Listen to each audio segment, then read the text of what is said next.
Umpisahan natin ang balita with the latest from the ICI or the Independent Commission for Infrastructure. Related naman, di ba? And reporting live is Mobile Journal, Arles de los Santos. Arles, narinig ko yung report mo kanina. Ang dami mong naibalita sa amin. May nag-press con ba? At may panibagong kaso na nasampal laban sa umanay mga pangalan na umusbong ulit sa flood controls. At pwede pala akong sumulat dyan. Magandang hapon, Lord at Dennis. Wala pang press conference so far dito sa Independent Commission for Infrastructure na pangungunahan sana ni ICI Executive Director Brian Hosaka. At yung mga kaso na isasampa ng sa Ombudsman ay maaaring itong linggo daw. Asahan natin yan para ito sa iba pang mga personalidad at iba pang anomalya o mga questionable na mga flood control projects ng ating pamahalaan. Ngayong linggo daw natin yan aasahan. Pero yun nga, Lord, dumating dito ang isang pribadong individual na nagngangalang si John Santander. Isa daw siya na cultural at peace advocate at wala raw siyang koneksyon sa kahit sino mang politiko o anumang grupo at ang nais lamang niya ay ang panawagan na imbestigahan at kung maaari ay mapanagot si Maynard Ngunga, kasama na din dyan si First Lady Liza Araneta Marcos dahil sa umano'y pagkakasangkot ng mga ito sa flood control scam. Sa pinasa nitong letter of sentiments, naka-attach ang ilang larawan na magkasama si Ngu at ang First Lady sa ilang mga espesyal na okasyon. Mula rin daw ng ibulgar ni dating DPWH Undersecretary Roberto Bernardo ang pagiging bagman ni Ngu para kay dating Senate President Chis Escudero ay hindi pa rin daw ito ipinatatawag ng komisyon bukod sa pagkasama nito sa Immigration Lookout Bulletin Order. Singo rin daw ang nagrekomenda ng ilang personalidad para maging bahagi ng gabinete ni Pangulong Ferdinand Marcos Jr. Maging ang pagiging Senior Undersecretary ni Bernardo ayon sa ilang ulat. Marinig na umano na maging yung appointment kay Ngu bilang Special Envoy to China for Trade ay maaring dahil sa ugnayan nito kay First Lady Liza Araneta Marcos. Kaya ang kanilang panawagan sa komisyon ay magsagawa ng motu proprio investigation hinggil sa koneksyon ni Ngu at First Lady Liza Araneta Marcos at ipatawag ang dalawa sa ICI at ang posibilidad na pagsasampa daw dito ng administrative at criminal cases. Okay, so Arles, ang impression namin kasi kanina sa mga kung sa radyo ka lang nakikinig, ang impression ay in-entertain ng commission talaga at winelcome at pinaupo para may formality. So dumating lang pala dyan at reporters lang ang nakapanayam ni John Santander. Ni Lord, nakausap niya mismo si ICI Executive Director Brian Hosaka at sinabi nga nito na mahalaga raw na yung mga yung publiko ay nakapagbabahagi rin ng kanilang sentimiento o kanilang mga pananaw sa isinasagawang investigasyon dito dahil maaari nga na sa lawak ng coverage nitong ICI ay yung mga ganito daw na bagay kailangan siguro in a way ipaalala o i-voice out ng publiko para nga siguradong wala raw makalusot. Kagaya na lamang nito yung ugnayan ni Ngu at ni First Lady Liza Araneta Marcos na medyo malalim daw yung kanilang mga pinagsamahan mula pa noong 2022 at bago pa nga maugnay ito sa flood control scam kung saan hindi lamang siya iniugnay ni Bernardo bilang bagman kundi campaign contributor din ito. Okay, so in-entertain pala ni Executive Director Brian Hosaka at so nag-suggest itong si Santander. So ano raw ang naging feedback naman? Anong naging reaction? Titingnan ito ng ICI at kung mayroon nga bang posibilidad na mapatawag itong si Ngu bukod sa pagkakasama sa Immigration Lookout Bulletin Order.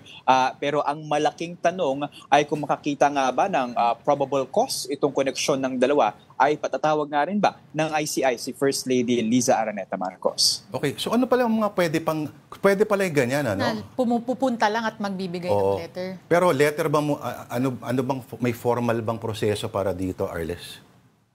Kanina, Lord, ang sabi niya nag-reach out daw siya kay Executive Director Brian Hosaka. So parang may conversation naman sila prior to his visit, And then yun, ipinasa niya yung siguro nasa mahigit 5 pahina na letter of sentiment. So doon, nakabase yung, ito ay naka-address kay retired Justice Andres Reyes, na ICI chairperson. And then yung kanyang liham doon at ang panawagan niya. So after nun ay yung ilang mga articles, yung mga balita na nag-uugnay nga dito sa dalawang personalidad na ito, no?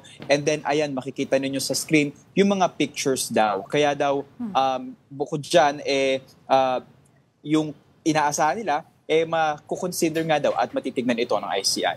Sorry, Arles, just to clarify once again. So, prior to going there, may conversation sila ni Executive Director ICI-ED Brian Hosaka. So, is it because meron silang conversation prior kaya tinanggap, or any citizen, any private citizen can also do the same thing without prior notice? At least dito kay Santander Denise, no, ay may prior conversation sila. And then kung pwede man sumulpot na lamang o pumunta o dumulog dito sa ICI ang iba pang mga individual, ayan ay isang bagay na kailangan natin kumpirmahin, no, dito kay ED Hosaka, nang sa gayon ay magkaroon din ng mas maayos at mas fluid, no, na pakikipag-ugnayan dito sa ICI. Matatandaan kasi natin nung nakaraan nung nagkaroon ng kilos protesta, though maliit na set ng people lang naman, pinaalis sila. So hindi natin alam kung dito ba, pagkapapasok na lang bigla yung mga individual, kaparehas yung mangyayari. Kung tatanggapin ba sila, lalo pa yung mga personalidad na ina-accommodate dito ng ICI, no, ay syempre mga big personalities. Dan kanina nga lamang, meron dito mula sa House of Representatives na pumunta, no, at mula ito sa legal team ng Kamara. And wala siya sa agenda ngayon, pero nasaktuhan natin dito. So yung mga ganung bagay siguro para mas makasave time and yung cooperation, of course, with the Commission. Ano raw gusto mangyari ng legal team ng Kamara? Anong pakay sana nila? Kagaya ng madalas natin na nangyari dito, Lord, pagkapasok at pagkalabas ay hindi tayo nagkaroon ng pagkakataon na makapanayam sila. Halos kaparehas sa PNP na nandito rin kaninang umaga, no? Pero may ilang mga salita silang binigay sa atin, kagaya na lamang ng mula sila sa forensic team, and then meron ilang mga documentation or cooperation sa ICI na yun din. After nun ay umalis na rin sila agad. So kunyari si Citizen Denise Tan, pwedeng sumulat sa ICI para gawing public o i-live stream yung mga proceedings. Basta meron lang prior conversation with the executive director. Pero paano kaya magkaroon ng prior conversation? Yun na nga Dapat ba magkakilala na kami beforehand? Tatanong natin yan mamaya, Lord, no? Baka kasi ma-mislead natin ang public. So we will ensure that we get all the answers kay ED Hosaka, no? Tingnan natin kung maya-maya magkakaroon siya ng press conference katulad ng kanyang ginagawa on the usual days na merong agenda at investigation itong ICI. Okay, are there any other plans coming out of the ICI sa mga susunod na araw, susunod na linggo? Denise, yung kaso na referral, no, sa ombudsman ay file this week. Maaari daw nating asahan yan. Hindi pa natutukoy kung sino-sino ang mga personalidad na makakasama dito, no? Pero bukod pa dyan, na-cancel din yung supposed na pagharap ni House Speaker Martin Romualdez dito sa ICI na nakaschedule dapat bukas, no, October 22. Etong si Yusek Bernardo na sinasabi nila na isang malaking susi para sa lahat ng mga malaking porsyento ng skandalo na to, no? Meron na bang petsa? Kasi ilang beses na nag-postpone. Oh Lord, actually 2 hearing na, no, yung supposed na haharap itong si Bernardo, pero wala pa rin siyang di pa rin siya muli sumisipot dito sa ICI, no. Ang paniniwala natin ay kino-confirm pa rin nila, pinagtutugma ang kanilang schedule, but the last time nung nagpa-reschedule itong si Bernardo ay nagkaroon daw ito ng sakit. Dami nagkakasakit, ano, pag may ganito lagi. Kasi bare months na. Bare months. Narinig mo naman yung DOH, di ba? Okay. Punta naman tayo. May confirmation na rin ba kung kailan matutuloy yung second hearing ni former Speaker and later Representative Martin Romualdez? Pati yan, Denise, ay hinihintay pa natin kung kailan nga. Pero isa naman sa mga sinight ni dating House Speaker Martin Romualdez sa kanyang pagliban ay ang nakaschedule nito na medical procedure.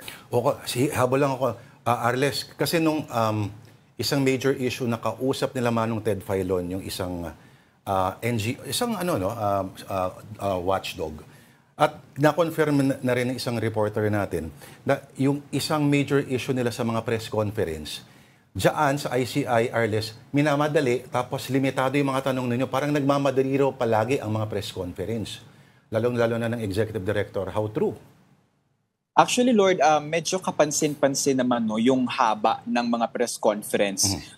Nung matatandaan natin na parang meron mga 7 minutes lamang na press conference and then yung pinakamahaba, something that I can remember, around 15 to 17 minutes. And then after noon, parang they would ask na last few questions na dahil meron pang prior schedule after the press con. So, ilan lang yon, very squeezed lang yon kasi usually kapag ka nagpe-press con itong si ED Hosaka, bibigay niya lang kung ano yung naging rundown ng kanilang agenda sa araw na yon. And then after that, for clarification kami, and then maybe like get an update from the previous discussions that we've had. And then after nun, medyo titignan, yung mga kasama sa mga malalaman mo na matatapos ng press conferences kapag narinig mo na yung titignan at re-recommend natin sa mga nakatataas ito sa ICI. And then your last few questions and then tapos na yung press conference. Arles, very Bilis quickly lang, just so the public can understand it better. You said the press conference is between 7 to 17 minutes based on what you remember.